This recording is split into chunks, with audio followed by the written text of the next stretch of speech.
বৃষ্টি ভেজা বিকেলে আমার হাতে এখন রেজল মামার সেই বিখ্যাত হালিম। ৫০ টাকার এই প্লেটের জন্য মানুষ ঘন্টার পর ঘন্টা দাঁড়িয়ে থাকে। আজকের বৃষ্টি ভেজা বিকেলে আমরা বাইকে চেপে বের হলাম এক বিশেষ মিশনে। গন্তব্য নাল্লাপাড়া বাজার।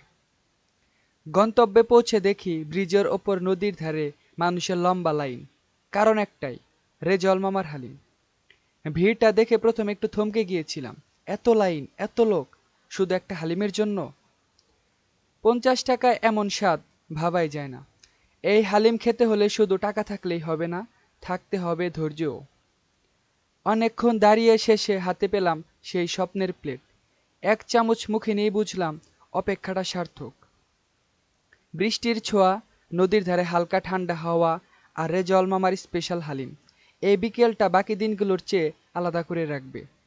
এই হালিম শুধু খাবার না, এটা আমাদের শহরের গল্প, আমাদের বিকেলের সুখ, বন্ধুদের সাথে ভাগ করে নেওয়া বিশেষ মুহূর্ত।